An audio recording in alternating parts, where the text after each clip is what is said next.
नमस्कार मैत्रिणींनो, तर आज मी बनवणार आहे गवारीच्या शेंगांची भाजी.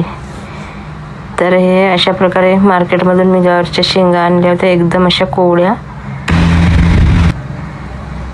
छान अशा कोवळ्या बघून घ्यायच्या आहेत. हिरव्या कंच अशा शेंगा घेतलेल्या आहे मी गवारीच्या. तर बघू शकता, हे बघा खूपच छान अशा कोवळ्या कोवळ्या शेंगा आहेत. आणि हे आपल्याला ह्याची आता भाजी करायची आहे. छान अशा स्वच्छ धुवून घेतलेल्या शेंगा आहेत आणि त्या आपण आता अशा तोडून घ्यायच्या आहेत शेंगा. तर हे दोन्ही साईडचे असे आपल्याला काढून घ्यायचे आहे देठ, आणि बारीक अशा शेंगा मोडून घ्यायच्या आहेत. तर अशा प्रकारे बघू शकता मी शेंगा तोडून घेते. तर आपल्याला गवारीच्या शेंगा हे बघा अशा प्रकारे आपल्याला तोडायच्या आहेत. तर गवारीच्या शेंगा छान अशा तोडून घेतल्यानंतर त्या मी थोड्या त्या वाफवून घेणार आहे शेंगा पहिल्यांदा. तर डायरेक्ट तुम्ही फ्राय पण करू शकता, पण मी थोड्या वाफवून घेते. एकदम जास्त वेळ मी शिजवणार नाही, पण एकदम थोड्याशा अशा वाफवून घेणार आहे. बघा अशा आपण शेंगा वाफवून घेऊया. एकदम बिलकुल 2 मिनटं आपण वाफवून घेणार आहोत. जास्त शिजवायच्या नाहीत, कारण ते आपल्याला परत फ्राय पण करायचे आहेत शेंगा. तर बघू शकता. आणि अशा शेंगा मी या शेंगांमध्ये शेंगदाण्याचा कूट वापरलेला नाही आहे, तर मी बेसन वापरलेलं आहे, त्यामुळे खूपच छान अशी चवी लागते. आता आपण शेंगा फ्राय करून घेऊया. थोडंसं तेल टाकले आहे मी मोहरीचं, आणि ते आपण शेंगा आता फ्राय करून घ्यायच्या आहेत. तर बघा अशा तुम्ही डायरेक्ट पण शेंगा फ्राय करू शकता, स्वच्छ धुवून तोडून. आणि मी थोड्या वाफवून घेतलेल्या आहेत आणि त्या आता मी फ्राय करून घेणार आहे. छान अशा गोल्डन होईस्तोवर आपण शेंगा परतून घ्यायच्या आहेत छान तेलामध्ये. आणि त्याच्यात तेलामध्ये आपण आता थोडंसं मीठ पण टाकून घेऊया शेंगांमध्ये चवीसाठी. आणि भाजीला ग्रेव्हीला वापरणार आहोत, त्यासाठी आपण थोडंसं कमी मीठ वापरायचं आहे तुमच्या चवीनुसार.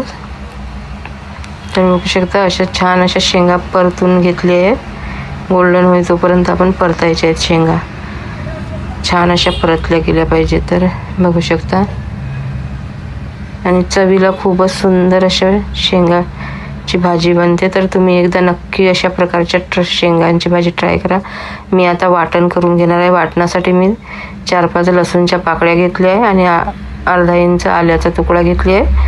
त्यात मी थोडंसं खोबरा पण घेतली आहे आणि 2 हिरव्या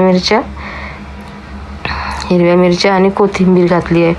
तर वाटण आपल्याला एकदम फाईन पेस्ट नाही करायचे आहे, तर थोडंसं जाडसर वाटण करून घ्यायचं आहे. तर मी अशा प्रकारे वाटण करून घेतलेलं आहे त्याचं. आणि हे बघा आपल्या शेंगा पण शिजलेल्या आहेत, हे बघा पूर्णपणे शिजलेल्या आहेत. तर आता आपण या शेंगा काढून घेऊया. शेंगा पूर्ण बाजूला हे बघा काढून घेऊया. मी शेंगा पूर्ण काढून घेते. त्यानंतर परत थोडंसं आपल्याला तेल टाकायचं आहे.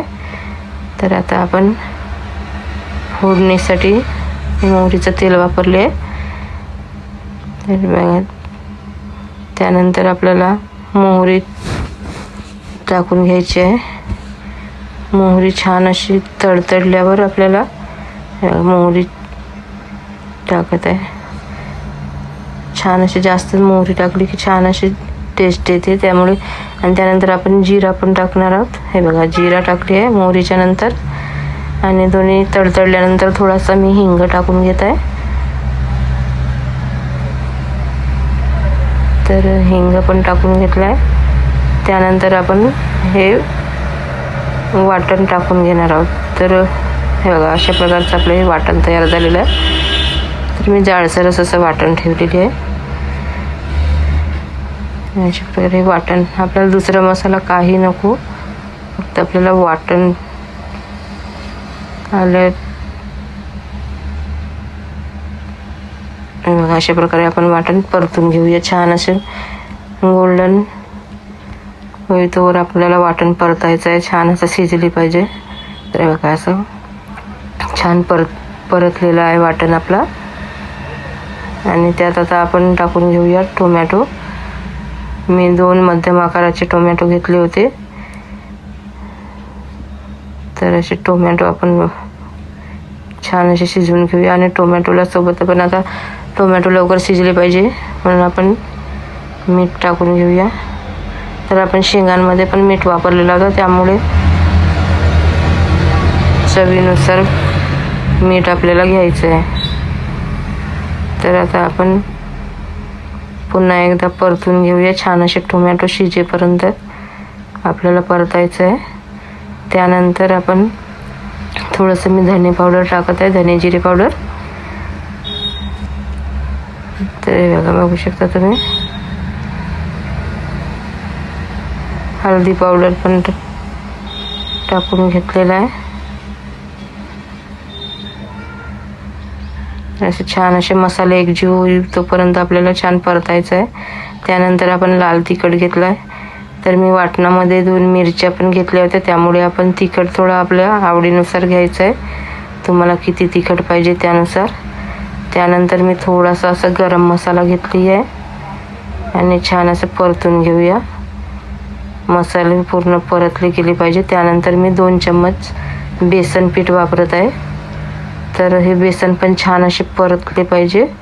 अशा प्रकारे आपण परतून घेऊया. पूर्ण मसाले एकजीव होईतोवर आपल्याला परतायचं आहे.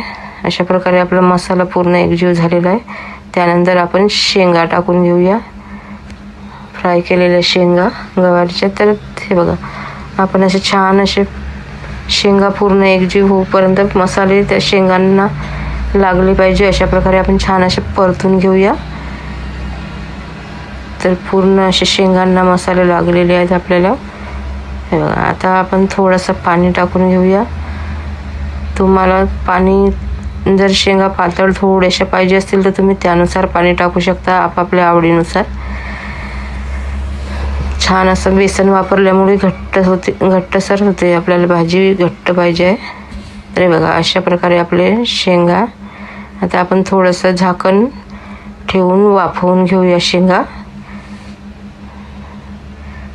तर आपल्या शेंगा पूर्णपणे शिजलेले आहेत. तर आपण आता झाकण काढून घेऊया. आणि हे बघा, अशा प्रकारे आपल्या शेंगांची भाजी तयार झालेली आहे.